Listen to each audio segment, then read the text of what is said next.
히브리서 13장 1절 제가 읽겠습니다. 형제 사랑하기를 계속하고 손님 대접하기를 잊지 말라.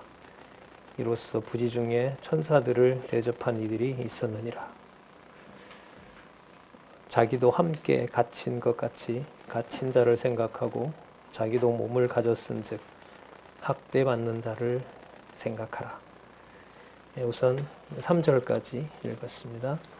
교재는 성경 강론 17권이고요. 9249쪽에 보시면 히브리서 13장에 대한 주제가 나와 있습니다. 교회 생활의 우월성이라고 나와 있는데 결론 잠시 살펴본 다음에 우리 본문 보도록 그렇게 하겠습니다. 아시는 것처럼 히브리서는 유대주의에 대한 경계를 성령께서 하게 하심으로 교회가 투쟁하게 하시는 내용입니다. 그 투쟁의 주체는 13장 앞에 있었던 12장 4절에 잘 나와 있지요. 같이 한번 확인해 보시면 이어간다는 의미에서도 그렇고요. 12장 2절이죠. 믿음의 주요 온전케 하신 이인 예수를 바라보자. 그런데 주인이신 믿음의 주체이시고 또 믿음을 완성하시는 분이죠. 그런데 그 다음 본문에 보면 어떻게 완성하셨는지 나와 있고요. 이 내용이 11장부터 13장까지 복음의 신앙상의 우월성과 직접 관계됩니다.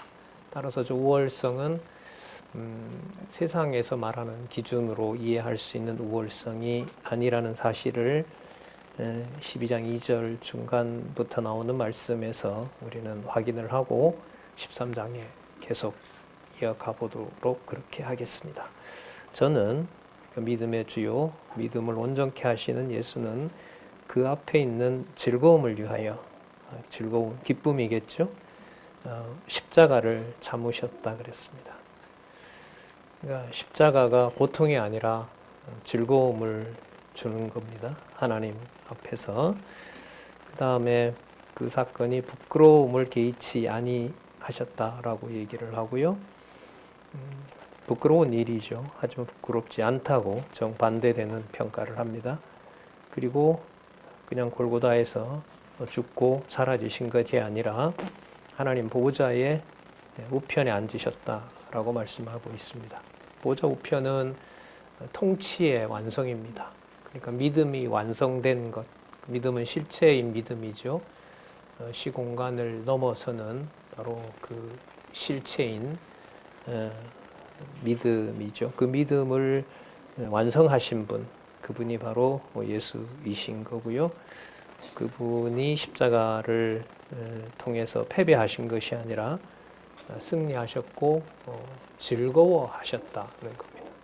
기뻐하시게 했다는 거고요. 어떤 부끄러움도 없이 그분은 부끄러움을 초월한 아버지 보좌 우편에 통치를 완성하신 그런 분이다는 사실을 확인을 할 수가 있습니다. 오늘 13장의 교회 생활의 우월성은 12장 내용하고 반드시 연결이 돼야겠죠. 12장 내용의 마지막은 하나님은 진노하신다라는 말씀으로 끝이 났어요. 그 진노는 그냥 그 보통 진노가 아니라 처음에 지었던 모든 세계를 전부 흔들고 다 진동시킨다는 거죠. 지금도 이제 지진이 일어나서 UPCA 총회에는 지금 그 미얀마의 선교사님들이 계속 올리고 있는데 어쨌든 그런 흔들어 버리면 붕괴되는 그런 나라가 아닌데 여호와 하나님께서는 그 땅을 전부 감당할 수 없는 지진으로 흔들어 버린다는 겁니다. 다 진동시키시고 다 없앤다는 거죠. 왜냐하면 12장에 우리가 살펴본 것처럼 진동하지 않는 나라가 하늘에 예루살렘이 있다라는 말씀을 알려주십니다. 그러니까 믿음의 실체가 바로 이 지상에 있는 사건을 감당할 수 없게 하시면서 하늘에 있는 사건으로 바꿔버리시는 거죠. 이 전환은 사람이 할 수 있는 게 아닙니다. 그러니까 여러분들과 제가 가진 믿음의 실체를 우리가 우리 능력으로 파악한다는 것도 말이 되질 않습니다. 감당할 수도 없는 거고요. 그러니까 진노하시는 하나님은 진노할 수 없는 하늘에 있는 나라가 있다는 사실을 확인해 줍니다. 그렇다면은 이 땅에 존재하는 하나님의 백성들, 또 믿음의 실체를 상속으로 받은 하나님의 자녀들에게 이 땅에서의 흔들리지 않는 삶은 뭐냐 하면 아까 12장 2절에 그리스도가 기쁨으로 감당하게 하셨던 것처럼 또 징계받지 않는 아들은 아니라고 하신 것처럼 이 땅에서 교회의 투쟁은 반드시 그리스도가 행하신 바로 영원한 제사, 이 땅에서 감당할 수 없는 피 흘리는 고통, 그 본문에 나왔던 말씀이죠. 피 흘리기까지 투쟁하게 하시는 그 내용과 직접 관계가 있습니다. 그 양상과 그 시대마다 드러내는 바로 이러한 그리스도의 영원한 제사를 이루게 하시는 방법은 그 시대마다 그 경우마다 하나님의 주권에 철저하게 속해 있는 거죠. 하지만 그걸 배제하고 이 땅에서의 성도들의 예를 들면 희생과 봉사, 특히 한마디로 말하면 연보 생활이죠. 그 연보 생활을 설명할 수 없다는 겁니다. 그래서 12장 끝에 진노하시는 하나님과 세상을 모두 다 심판하시겠다는 그 하나님과 또 결코 흔들리지 않는 나라가 있고 거기에는 천만 천사가 지키고 있고 하나님이 심판하시고 아벨의 피와도 비교되지 않는 그리스도의 영원한 제사가 바탕이 된 바로 교회 생활의 우월성이 13장에 나타납니다. 그게 여러분 13장 1절에서부터 먼저 6절까지 요약을 한번 보시면 어려운 형제사랑, 그 다음에 순결, 혼인의 순결입니다. 그 다음에 만족, 돈을 사랑하지 않는 오직 하나님만 의지하는 만족, 그 다음에 두려움 앞에서 오직 믿음의 주인 그리스도를 바라보게 하는 담대함, 이것을 지금 권고하고 있습니다. 지금 13장 마지막 장인데 전체 히브리서 정황으로 봤을 때 히브리인들, 유대 성도들은 진짜 감당할 수 없는, 진짜 하나님이 존재하시느냐, 예수님께서 부활 승천하셔서 보좌 우편에 앉아 계시느냐 라는 것을 회의할 정도로, 이걸 받아들일 수 없을 정도로 유대인의 고난은 극심해지고 있습니다. 통상 아직 로마에 의해서 예루살렘이 멸망하지 않았다는 것을 전제로 보통 히브리서를 보기 때문에 그 다가오는 고통은 이루 말할 수가 없습니다. 진짜 이게 살아계신 증거냐라고 누구나 다 의심할 수 없는 상황에서 히브리서는 그 상황이 서로 배신하고 서로를 증오하고 세워놨던 교회는 다 무너지고 사도들은 다 순교하고 유대인들이 득세하고 로마 정권은 더 강해지는 그 상황에서 거기에 핍박을 받는 성도들이 하늘에 속한 믿음의 실체를 가진 하나님의 백성임을 이 땅에 있는 눈에 보이는 가시적인 교회가 그 가시적인 상황을 뛰어넘은 바로 신앙의 우월함을 가지고 있다는 사실을 알려줍니다. 그래서 첫 번째가 형제 사랑하기입니다. 이 사랑은 여러분 아가페죠. 물론 이제 형제 사랑이라고 쓸 때는 그 필라델피아라는 그 어원이 되는 필로스를 쓰긴 하지만 그 본질은 바로 하나님께서 주신 믿음인 겁니다. 그래서 이 땅에서 형제를 사랑하는 일이 이 땅을 모두 멸하시는 하나님의 섭리 가운데서 드러난다는 거예요. 이거는 감당할 수가 없어요. 예를 들면 내 가정교회를 하나님이 감당할 수 없게 해놓고 그게 사랑이다라고 얘기를 하면 그게 설득력이 있을까요? 받아들일 수가 있을까요? 근데 히브리서는 이걸 얘기를 하는 거예요. 13장에는. 그러니까 함부로 말할 수 없는 교회가 바로 믿음의 주고 온전케 하시는 분이 그리스도라는 사실을 십자가 앞에서 즐거움이 뭔지를 그걸 기억하게 하고 가르쳐 주는 거죠.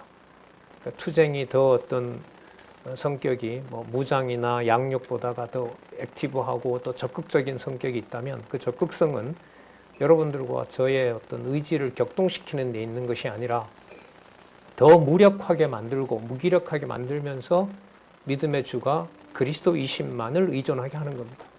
그게 영광스러운 하늘에 있는 예루살렘이라는 거죠. 과연 이걸 받아들일 수가 있냐는 겁니다, 인간이. 그래서 강론집은 또 펴봐도 성경께서라는 주어로 시작을 하는 겁니다. 자, 형제사랑. 그 다음 두 번째 볼까요? 누구 대접하는 거? 예? 손님 대접하는. 손님은 여러분 이해관계를 따질 수 있는 자예요? 아니에요? 아니죠. 어떻게 돌아올지 몰라요. 배신으로 돌아올지 비난으로 돌아올지 모르는 겁니다. 하지만 복음을 위하여 함께 수고한다는 정보를 그로부터 받았으면 그 다음부터 물을 수가 없어요. 대접해야죠. 자, 그 다음 잊지 말라. 그러면서 예를 들죠. 부지 중에 천사들을 대접한 이 아브라함이죠. 대표적으로 바로 하나님의 이름으로 여호와의 언약을 확인해 주러 왔던 바로 그 천사들이 바로 하나님의 바로 자신의 계명의 말씀을 증명해 준 거기 때문에 내 이해 관계에 관하는 손님 대접한다는 것이 바로 하나님께서 해가시는 형제 사랑의 맥락에 있다는 거죠. 자, 세 번째 볼까요? 자기도 함께 갇힌 것 같이 갇힌 자 생각하기. 예, 형제 사랑하기, 손님 대접하기, 갇힌 자 생각하기. 그 다음 또 볼까요? 학대받는 자 생각하기. 이게 다 이제 어우러져 있는 거죠. 지금 우리가 전쟁 상황은 아닙니다만은 현재 전쟁을 치르고 있는 가까운 데죠, 사실. 그 소련이나 우크라이나 비행기로 가면 몇 시간 가는 나라니까요. 그리고 팔레스타인 전쟁도 다시 시작이 됐고요. 여기 선교사들이 가 있고 또 소수이긴 하지만 0.78%의 메시아닉 예수를 메시아로 믿는 유대인들이 있는, 그리고 곳곳에는 아까 말씀드린 대로 반정부 시위, 쿠데타가 일어난 상황에서 또 예수를 그리스도로 믿는 교회면 이제 또 폭파시켜 버리거나 그런 위험 속에서 또 복음을 전하는 그런 상황인 겁니다. 우리 시대에도 일어나는 일입니다. 갇힌 자를 생각하고 자기도 몸을 가졌은즉 학대받는 자를 생각하라.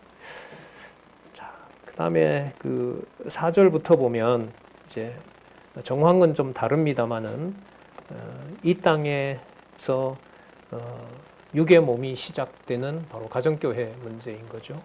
바로 그 가정교회에서 혼인을 먼저 귀하게 여기라고 얘기하십니다. 혼인은 고린도 전서에도 나오지만은 예루살렘 멸망이 다가오자 부모가 이제 걱정인 겁니다. 이거 결혼시켰다가는 이게 둘이 그냥 같이 더 곤란을 당하게 되다 보니까 혼인을 말리는 경우도 있고요. 또 당시에 득세했던 그 신플라톤주의라는 게 있어요. 이게 영지주의와 관련된 건데, 영지주의에서는 육 자체가 더러운 거기 때문에 우리 몸속에 있는 지혜가 드러나려면 몸을 욕정에 맡기면 안 돼요. 욕망을 실현하면 안 돼요. 그러다 보니 바로 결혼하는 문제를 바로 더러운 것으로 여깁니다. 그래서 이제 독신 생활을 강조하게 되는 거죠. 그게 영향을 받은 것 같아요. 유대주의에서 유대인들도 유대교인들도. 그래서 이제 혼인을 귀하게 여기지 않습니다. 또 반대로 극단적으로 이제 그 지혜가 몸속에 있기 때문에 그건 이 세상에 있는 평가를 초월하기 때문에 육을 아무리 놀려도 그 지혜는 변동이 없다. 그러니까 좀 방탕으로 가는 거예요. 그러니까 금욕주의와 욕심을 억제하는 것과 방탕이 극과 극이지만 성격은 같은 거예요. 자기 어떤 중심적인, 인간 중심적인 판단에 의해서 하나님께서 이 땅에 주신 그 가정교회의 출발을 근원을 무시해버리는, 바로 그게 두 가지로 나타나는 겁니다. 본인을 천박하게 여기고 그 다음에 극도의 방종을 해도 본인의 어떤 영혼은 손상이 가지 않는다는. 자, 이게 지금 아마 유대 교회에 들어와 있는 것 같아요. 그래서 혼인을 귀하게 여기고 침소를 더럽히지 말고. 그 다음에 종교 행사는 꼭 음행과 따르지요. 그 고린도에 보면은 왜 신전이 한가운데 있고 거기에 뭐 수백 명, 1000명에 해당하는 그 창녀들이 신전에 있었고 거기에 고린도 교회 성도들이 거기에 연루되어 있는 사건들이 나타나는 것처럼 일상화되어가는 바로 음행과 간음을 얘기를 합니다. 그리고 분명히 얘기합니다. 이건 하나님의 심판이다. 이런 겁니다. 이게 심판이 이제 또 나오죠. 아까 12장에 마칠 때도 이 땅에 있는 모든 것들을 하나님께서 뭐 한다? 흔들어 놓는다. 그러니까 이 땅에서 취할 수 있는 성격으로 성도들이 가진 믿음을 비교하거나 평가하거나 설명하려고 하지 마라. 그러니까 완전히 차원이 다른 거죠. 그러니까 11장 1절에 있는 믿음이 바라는 것들의 뭐라 그러죠? 실체라고 그러면 실상은 실체입니다. 실체 개념이 여러분 우리 언약과 성취 섭리도하고도 맞아요. 그 실체적 언약 성취가 창조에서부터 심판까지잖아요. 창조에서 심판을 누가 주관하시죠? 그리스도가 주관하시는 거예요. 저 통치권을 아버지가 아들에게 맡겨준 거기 때문에 그 원천은 어디냐 하면 바깥에 있는 영원적 언약 성취잖아요. 그 영원한 원형에 대한 것과 직접 맞닿아 있는 것이 믿음이라는 실체라는 거죠. 그리고 지금 심판을 또 얘기합니다. 이 땅에 육의 몸이 겪는 고통과 육의 몸을 통해서 상대방을 배려하는 것과 그 다음에 이해관계를 떠나서 손님을 대접하는 것과 복음의 이름으로 접근하는 자에 대해서 유불리를 따지지 않고 받아들이는 것과 그 모든 것들이 진동치 않는 하늘에 있는 예루살렘에 대한 믿음과 연결된다는 거예요. 그런 의미에서 저는 자꾸 반복을 드리는 겁니다. 가정교회에서부터 믿음의 실체는 두렵다. 지난번 12장에도 그렇게 끝이 났죠. 12장 28절에 보면 우리가 진동치 못할 나라를 받았으니 무엇으로 받자? 한번 보시기 바랍니다. 12장 28절에 그러므로 우리가 진동치 못할 나라를 받았으니 뭐로? 은혜로 받자. 를 보다 은혜로 받자는 거예요. 그 은혜는 우리가 노력해서 얻은 게 아니죠. 하늘에 있는 진동치 못할 나라를 언제 우리가 만들었어요? 자, 그러면서 이로 말미암아 무엇으로 누구를 섬긴다? 경건함과 두려움으로 하나님을 어떻게 해요? 기쁘게. 그러니까 성도를 두려워하게 하시는 게 하나님을 기쁘게 하는 겁니다. 이때 기쁨은 뭘 말하느냐? 이 세상에 있는 어떤 내용으로 환원할 수가 있어요? 없어요. 그게 가능하다면 12장 2절이 어느 정도 이 세상에 있는 그 무엇으로 납득이 되면 돼요. 근데 저는 납득할 거리가 없습니다. 그래서 교회라는 게 자꾸 지금 여기 나와 있는 대로 두렵고 공포가 엄습하는 바로 그런 곳이 되는 거고요. 그걸 하나님은 그리스도가 통곡과 눈물과 5장 7절이죠. 통곡과 눈물로 누구를 순종하는 것을 배우게 하신 아버지를 순종하게 하시는 것으로 설명을 하고 있습니다. 자주 말씀드리지만은 역으로 과부가 드린 동전 2렙돈도 두려운 겁니다. 왜요? 그 과부가 드린 2렙돈이 여호와 하나님께서 전부로 드리게 한 거라면 그는 뭘 드린 게 돼요? 생명을 드린 게 되는 겁니다. 이런 이제 논리를 우리 근간에 여러분들 공부하신 기독교 가치론에서는 바로 내재적 초월이라고 합니다. 절대 가치라고 얘기를 하는 겁니다. 그러니까 우리의 평가로 이렇게 함부로 모을 수가 없는 거죠. 그래서 여러분 5절에 보면 이게 연결이 돼요. 뭘 사랑하지 말라? 예, 이때 돈이라는 게 여러분 앞에는 어떤 비유로 나왔냐면 에서가 장자권을 무시하고 아버지로부터 받은 육의 몸으로 봤을 때 자신이 당연히 받아야 될 장자권을 동생한테 자신의 욕망 때문에 팔아버리는 바로 그 일이 앞에 나왔었죠. 이 일이 지금 여기서는 뭐로 나오냐면 돈을 사랑하지 말라는 겁니다. 디모데 후서에서 나왔죠. 일만하게 뿌리다라는 겁니다. 그리고 예수님도 약속을 하셨죠.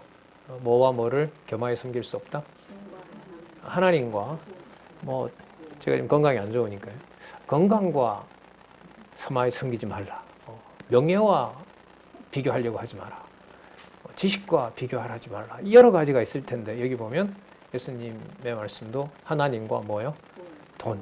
그래서 계시록에 가면 마지막에 음료와 짐승 권세가 이 땅에 있는 교회를 뭘로 바꿉니까? 돈으로 바꿉니다. 매매 수단으로 쓰죠. 그리스도의 약속대로 아주 엄격하게 이루어지는 겁니다. 그런 맥락에서 그런지 그런 이제 비유도 들어요. 예수님께서 버릴 자인 가룟 유다에게 뭘 맡겨요? 뭘 맡겨요? 회개 맡깁니다. 그래서 이거 오늘도 우리 워크숍이 있는데 이런 부담 드리면 안 되는데 재정 담당 교회 가정교회에서는 재무 담당 다 모아서 나한테 가져와. 내가 분배할 거야. 예. 어쨌든 돈을 사랑치 말고 있는 바를 족한 줄 알라. 그럼 무엇에 족하게 하느냐? 이것도 사실 12장 2절에서 나왔죠. 믿음의 주가 바로 누구시니까? 예수 그리스도니까요. 어디에서 자신의 모든 걸 살라버린? 영문 밖에서. 영문에 들어오지도 못해요. 영문에 들어오지 않는다는 말은 교회 밖에 철저히 버려진다는 얘기거든요. 네, 바로 그 그리스도와 관련된 거고요. 그가 친히 말씀하시기를 내가 과연 너희를 버리지 아니하고 과연 너희를 떠나지 아니하리라. 이때 내가는 누구냐면 여호와인 거예요. 그러면은 뭐와 뭐의 약속이 이루어지는 겁니까? 돈 사랑이냐? 누구 사랑이냐? 여호와 사랑이냐? 그러니까 하나님과 재물을 겸하여 섬길 수 없다고 약속하신 그리스도께서 교회 생활의 우월성에서 뭐와 뭐를 겸하여 섬기지 않고 누구를 섬기게 하신다? 돈을 사랑하지 않고 여호와 하나님을 사랑하게 하신다는 겁니다. 그 증거들이 뭐냐 하면 형제 사랑, 손님 대접, 그 다음에 갇힌 자 생각하는 거. 바울로 보면은 이게 기자가 바울이라고는 하진 않지만 당시에 갇힌 사도들로 보면 먼 길에 연보를 모아서 고린도 전후서에 나오죠. 이른바 이렇게 감옥에 넣는 비용 있잖아요. 예? 예. 그걸 이제 모아서 보내는 일, 학대받는 자 생각하는 거, 혼인 귀하게 여기는 거, 음행을 삼가하는 거, 그 모든 것들이 바로 5절에 나오면 누구를 사랑하는 것과 관련이 된다? 오직 여호와만 사랑하는 것과 관계가 됩니다. 너무나 논리적이죠. 자, 그러므로 우리가 담대히 가로되, 자, 구약의 시편 118편 6절 말씀을 이룹니다. 여러분 주는 거기 여호와로 바꾸시고요. 여호와만 이렇게 되겠죠. 그러니까 무엇을 사랑하지 않고 돈을 사랑하지 않고 형제를 사랑하고 손님 대접하고 학대받는 자 생각하고 혼인 귀하게 여기고 침소 순결하게 지키고 그 모든 것들을 주관하시는 바로 그 여호와는 나를 돕는 자니 내가 뭐 하지 않겠노라? 무서워하지 않겠노라. 그러니까 이게 무서움이 대비가 돼요. 우리가 12장 끝났을 때 하나님은 무서운 분이에요. 하나님은 어떤 분이다? 소멸하는 불이다. 왜? 뭘 소멸하시느냐? 이 지상에 있는 것 전부 다. 그런데 지상에 있는 전부 다가 형제를 위해서 손님을 대접하기 위해서 자기가 모든 걸 드리는 그것은 이 땅에서는 소멸이 되는 거지만 그 실체는 하늘에 있는 거기 때문에 믿음의 실체는 그리스도가 들어가신 하늘에 있는 영원한 지성소 그리고 그리스도의 영원한 제사와 관련이 된다는 겁니다. 그게 누구를 사랑하는 여호와를 사랑하는 것이고 12장 2절에서 얘기했던 십자가 앞에서 즐거움을 따라가게 하신 그리스도의 길이라는 겁니다.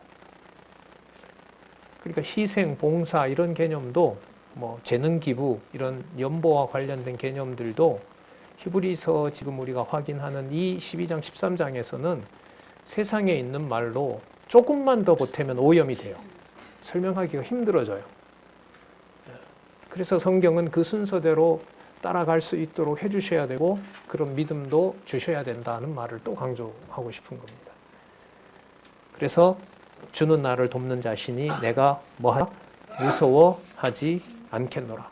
그럼 무서워하지 않는 것과요, 이 지상에서 두려움과 공포에 휩싸이는 것은 여러분 따로 있는 게 아니라 어떻게 합니까? 함께 합니다.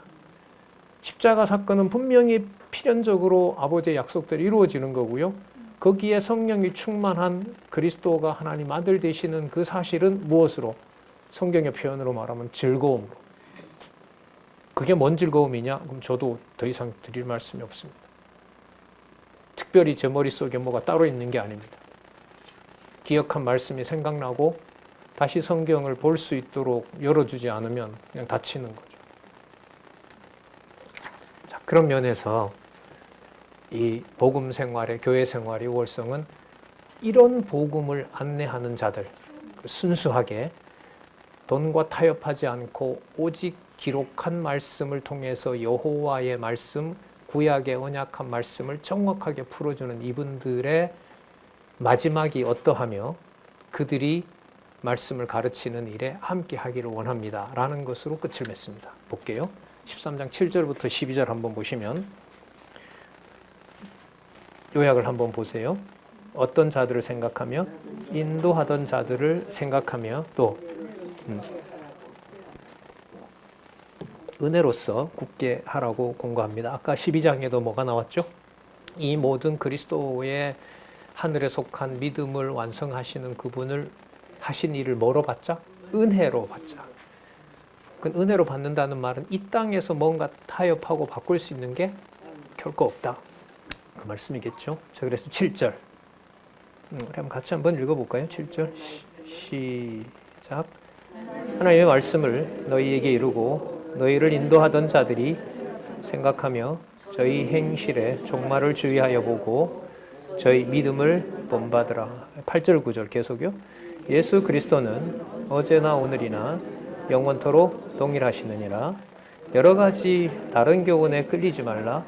마음은 은혜로서 굳게 함이 아름답고 식물로서 할 것이 아니니 식물로 말미암아 행하는 자는 식물이 아까 뭐로 나왔죠? 돈. 맞죠? 돈으로 나왔어요. 계속 이어지는 거예요.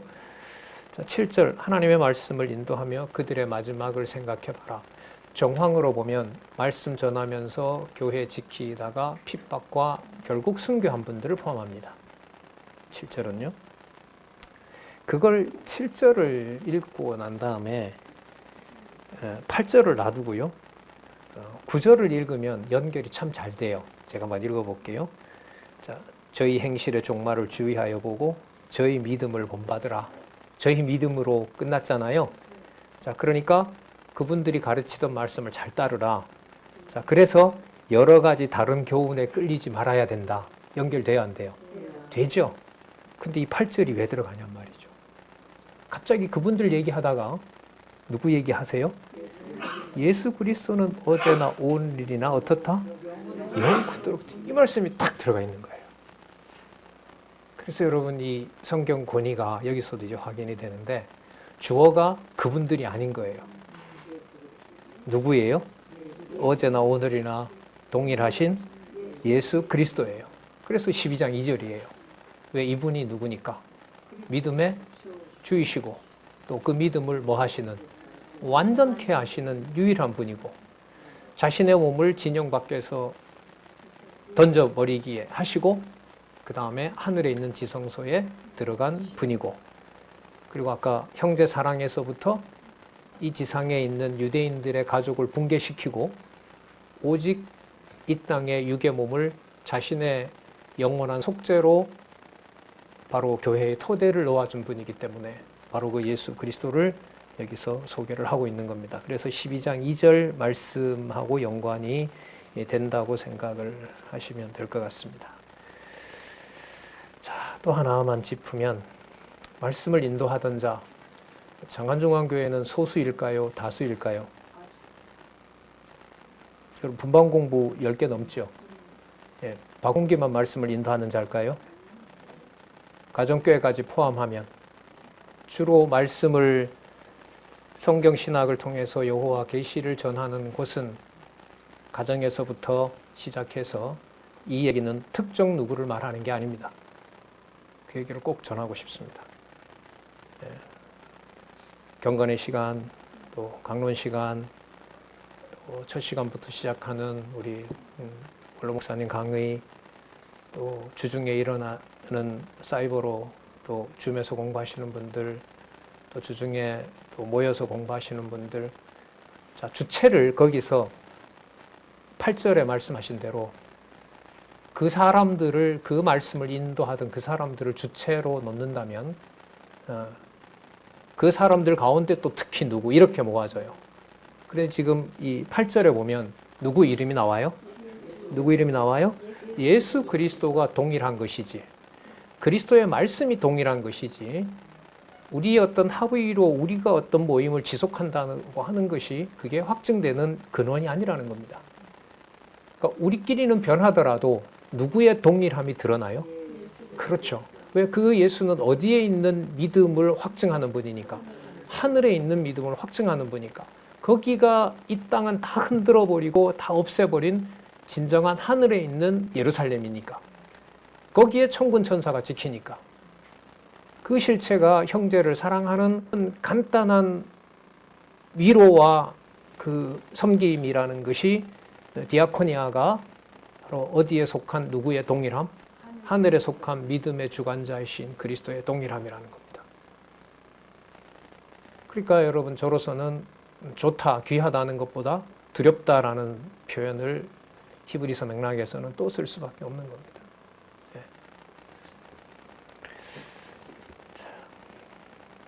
9절 볼게요.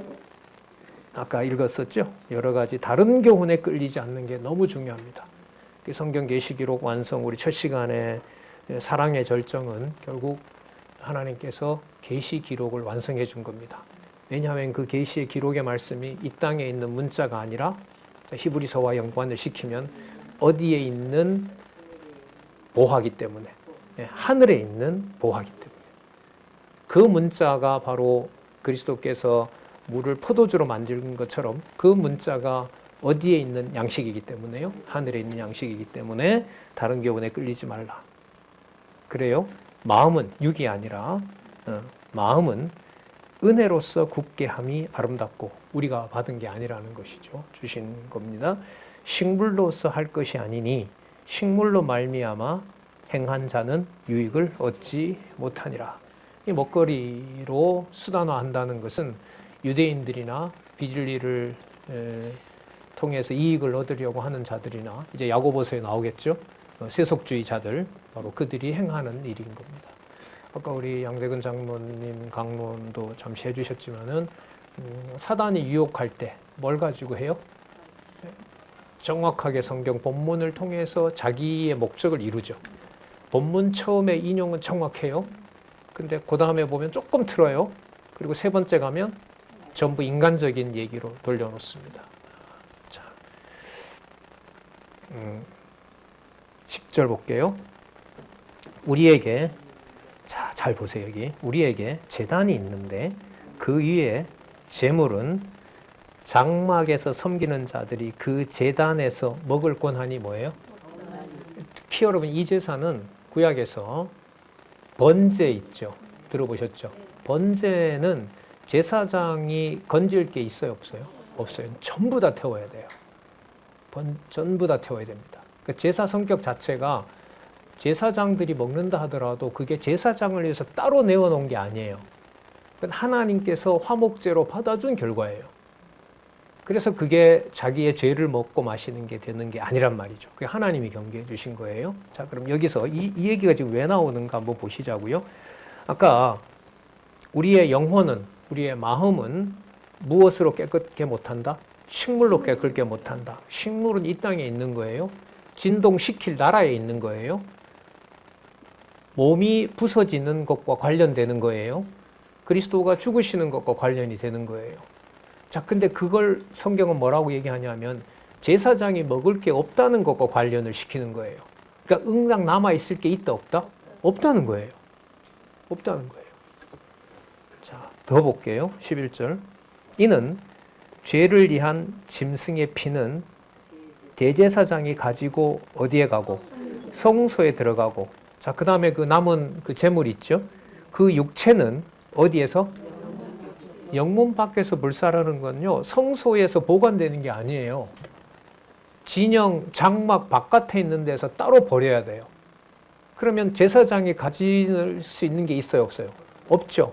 피는 전적으로 누구 거고? 피는 어디에 해야 되고? 그 대속죄일일 7월 10일에는 그 들어가서 단에다가 뿌리고요. 나머지는 가지고 나와서 그 번제단 밑에다 다 쏟아야 돼요. 거기는 일철 손을 댈 수 없어요. 피는 더더욱 더하죠.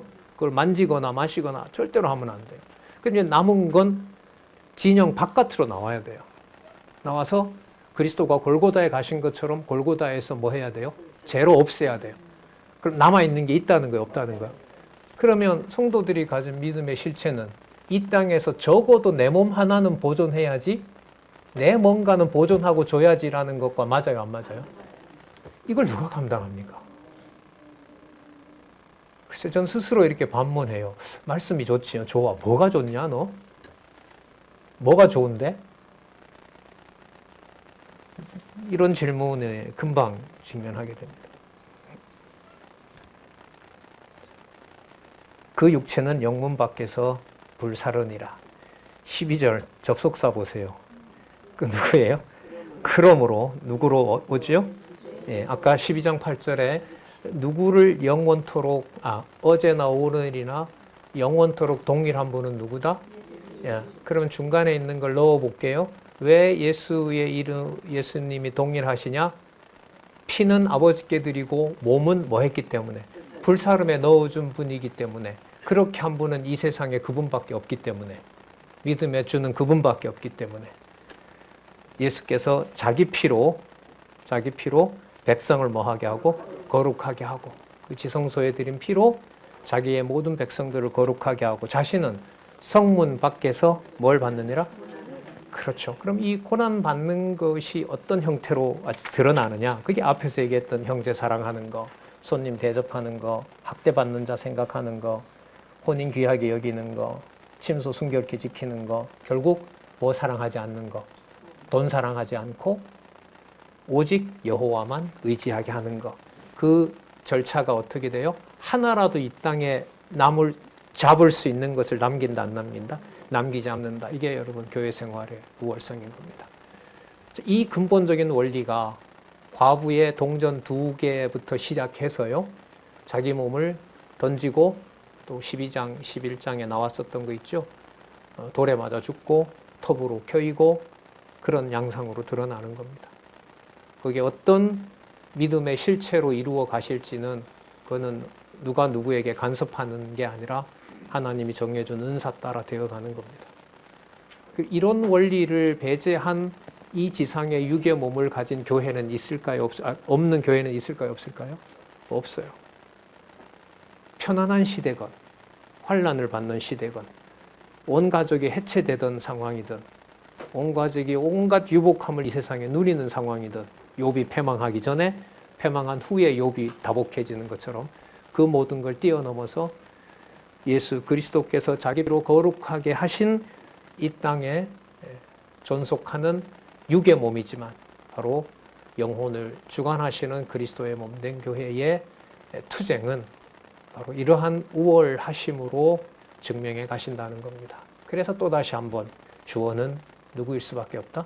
성령께서 여호와 하나님께서 라는 주어로 우리는 돌아올 수밖에 없다고 봅니다. 자, 13장 13절에서부터 17절 여기서 좀 더 나갑니다. 이게 성경이 말이에요. 이게 어떤 주제를 놓고 뒷부분으로 가면 갈수록 어떤 인간의 어떤 소설로 보면 요즘 뭐 근래 끝났던 어떤 뭐 그 넷플릭스 드라마 보고들 사람들 많이 얘기하는데 감동이다, 많이 울었다. 그 인간의 드라마 웃는 분들은 다 본 분들 같아요. 제 얘기가 뭔지는 아는 것 같아요. 저는 바쁜 거 끝나면 좀 보려고요. 하도 그러니까. 근데 인간 소설은 어떻게 돼요? 발단, 전개, 갈등 뭐예요? 해결, 해피엔딩 이렇게 가잖아요. 근데 성경의 이 기준은 우리 13장에 왔는데 여러분 히브리서 1장보다 인간적으로 편해졌어요. 더 힘들어졌어요. 보기 싫죠? 이건 좀 너무 과했나? 읽기 싫으시죠? 이것도 아니네 질문이. 질문 안 할게요. 그러면 안 하고요. 이 질문을 던질 수가 없어요.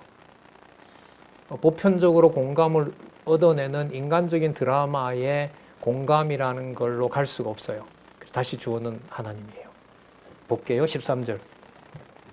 그런즉 우리는 우리도가 되겠죠. 아까 그리스도가 나왔으니까 우리도 그 뭘 지고 능력을 지고 치욕을 지고 어디로 영문 밖으로 그에게. 그럼 지금 고통받는 유대인들을 보고 참아라가 아니죠. 어떤 거예요? 그러면 받는 거 뭐 하다? 당연하다? 자, 14절 가르가 있어요. 지금 설명을 해놓았는데 접속사 우리 눈에는 안 나오는데 왜냐하면이에요. 우리는 그 영문 밖으로 치욕스러움을 가지고 가는 우리에게는 뭐가 있고? 아까 이거 나왔었죠. 12장에.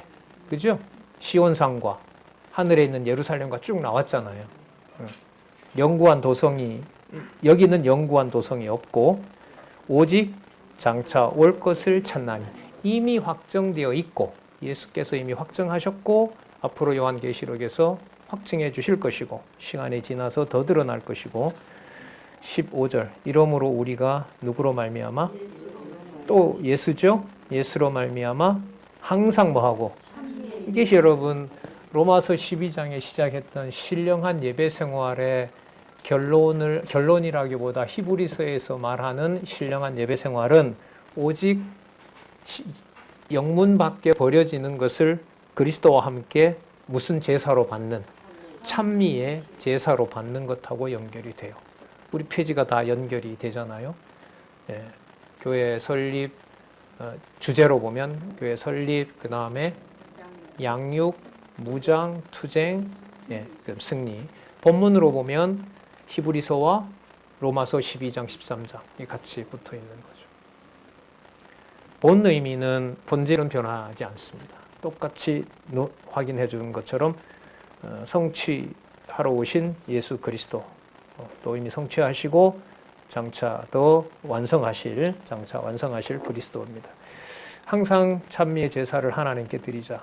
왜냐하면 그 이름을 증거하는 무엇이기 때문에? 입술의 열매이기 때문이다. 자, 입술의 열매라는 거 치욕을 지고 영문 밖에서 나아가는 것이 그리스도가 아버지께 순종하면서 드렸던 찬미의 제사로 받아들이는 거죠. 따라서 16절입니다. 오직 선을 행함과. 그럼 이때 선은 여기에 있는 이 세상에 있는 선일까요? 아니면은 영혼의 실체인 믿음을 말할까요? 부자라고 할 수가 있겠죠. 선을 행함과. 그러니까 이 성경 본문을 이어서 연결해 가는 게 되게 중요해요. 그래서 강론집에서 왜 이토록 주어를 여호와께서 예수께서 성령께서로 놓는지가 너무 중요한 거예요. 그렇게라도 일단 해놓고 설명을 해야 이해가 안 되더라도 다시 보더라도 그 주어를 누구로 잡기 때문에 여호와로 영존하시는 여호와로 잡기 때문에 이 강론집의 안내는 아주 좋은 이 글 쓰는 신학 주석의 방법이라고 저는 생각을 합니다. 오직 선을 행함과 여기 나오죠. 서로 뭐하기? 나눠주기. 아까 그걸 충분히 살펴봤었죠. 형제 사랑에서부터 나눠주기를 잊지 말라. 그러니까 서론을 얘기를 하고 중간에 예수 그리스도로 설명을 하고 결론을 다시 현실에 와서 형제 사랑하는 것으로 그리스도의 이름을 더 강조하고 이렇게 구조가 되어 있습니다. 잊지 말라. 이 같은 원은 우리 이 정도의 메모는 저 앞에 나오는 로마서 12장 2절 정도가 나와야겠죠. 너희 몸을 뭐로 드리라? 거룩한 산제사의 비밀이 이제 여기에 와서 이렇게 투쟁으로 열매를 맺게 하시는 겁니다. 이 같은 제사는 하나님이 기뻐하시느니라. 자, 또다시 한번 얘기합니다. 그렇다면은 이제 남는 게 뭐냐면 오직 예수를 그리스도로 소개하고 영문 밖에서 치욕을 당한 그리스도가 믿음의 주라는 것을 설명해 주는 진리 외에는 다른 게 없어요. 그러니까 다시 돌아와서 17절에 보면 너희를 뭐 하는 자? 인도하는 자들에게 뭐 하고? 순종하고 복종하라. 이제 순종하고를 지금 이 주석에 보면 명령형 수동태로 설명하거든요. 맞아요. 수동태라는 말은 이 복종을 인도하는 자가 잘하고 우리가 잘 따라간다는 게 아니라 이 모두를 누가 하신다? 이 본문으로 보면 아까 15절에 보면 항상 찬미의 제사를 누구로 말미암아? 예수로 말미암아 하나님께 드리자고 했으니까 믿음의 주인 예수와 예수를 따라가게 되면 모든 영광을 아버지께 드리는, 하나님께 드리는 바로 그게 주체가 되는 거겠죠. 그래서 순종하고가 수동태로 되어 있다. 자, 그 다음에 복종하라. 또 왜냐하면이에요. 아마 이 성경의 기록은요, 그 접속사 하나로 읽어가는 방식이 결정이 되는데 근거를 제시하려고 하면 왜냐하면이 되지만 하나님이 언약대로 성취하셨으므로라고 보면 성경은 처음부터 끝까지 읽어 나갈 때 이해가 되든 안 되든 성경은 접속사가 하나밖에 없어요. 뭐밖에 없습니까? 언약하셨으므로 뭐 한다? 성취하신다. 그래서 전부 뭐가 들어가요? 그러므로예요. 우리 생활하고는 안 맞죠. 내가 너를 사랑했어. 그러므로 너는 사랑해가 되어야 되는데 그러므로 안 돼요. 나는 당신을 사랑했는데 당신은 나를 사랑하지 않아가 훨씬 많아요. 그러나 성경은 누구의 계시와 누구의 주권과 은혜이기 때문에 영존하시는 여호와의 주권의 말씀이기 때문에 그 모든 내용들이 전부 그러므로예요.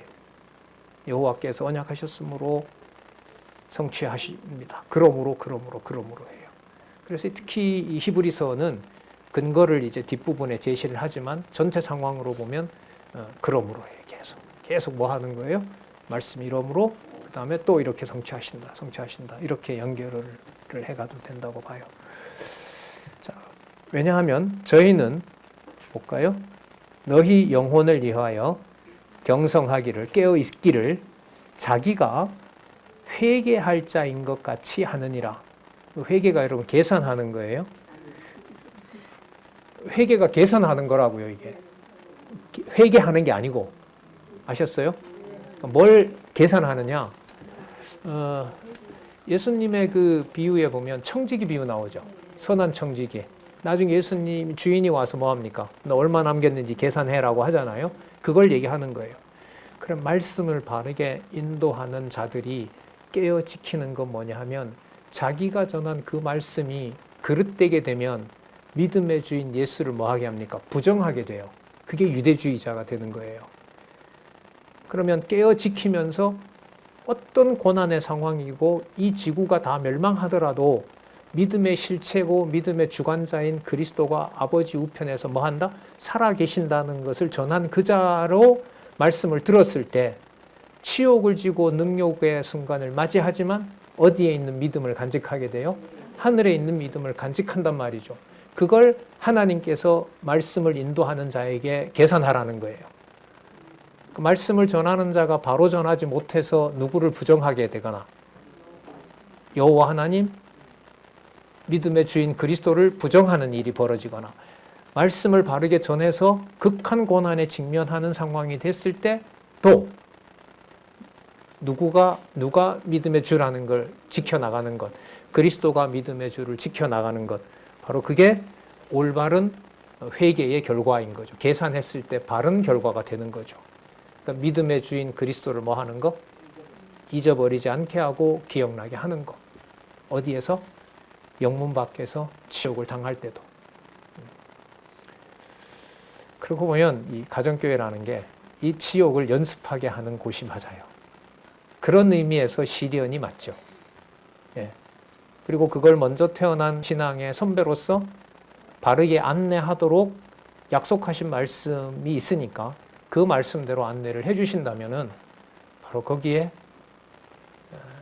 자기 몸을 영문 밖으로 가지고 가서 아버지께 순종함을 배우는 그리스도의 바로 영원한 제사를 배라는 사실과 연관이 된다고 봅니다. 너희를 인도하는 자들을 회개할 자인 것 같이 하느니라. 그러니까 하나님께서 하시는 바로 이 진리의 말씀으로 인도하던 자들의 엄격함은요, 어떻게 관리할지를 몰라요.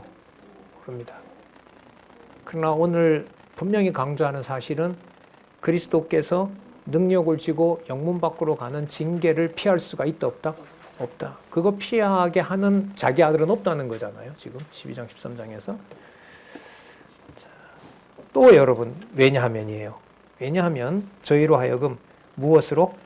즐거움으로 이것을 하게 하고 깨어 지키게 하게 하고 그렇죠. 즐거움으로 이것을 하게 하고 뭐 함으로 하지 말라? 근심으로 하게 하지 말라. 그러면 근심으로 하게 한다는 말은 그걸 누가 해요? 누가 합니까? 진영 밖에서 치욕을 누가 당하란 말입니까? 당신이 할 수 있을지언정 우리는 할 수가 없습니다. 나는 그 모진 말에도 불구하고 그 모든 영문 밖에서의 고난은 누가 주인이십니다? 그리스도이십니다라고 바른 진리를 전하는 자들로 내가 관리하겠다 이 말이죠. 그래서 말씀 안내하는 자의 자리를 유대주의를 경계하도록 하기 위해서 하나님이 그렇게 하신다.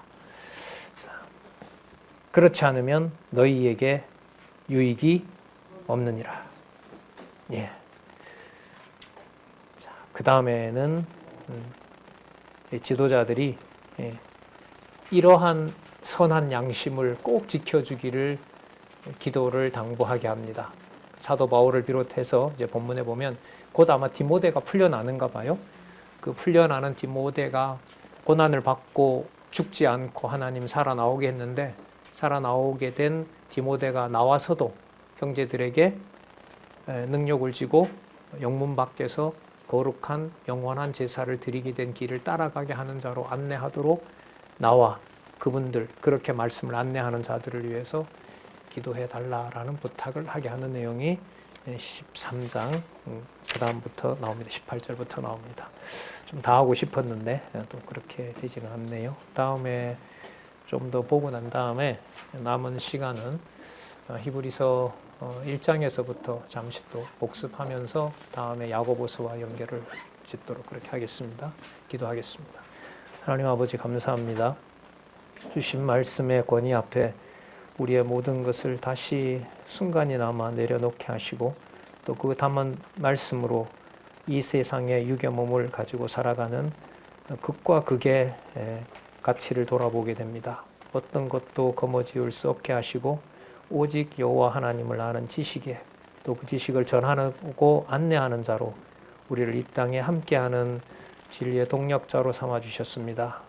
생각과 말과 우리의 모든 상황을 통해서 오직 주 예수 그리스도만 바라보는 귀한 삶이 될 수 있도록 우리를 지켜주시옵소서. 예수님의 이름으로 기도드렸습니다. 아멘.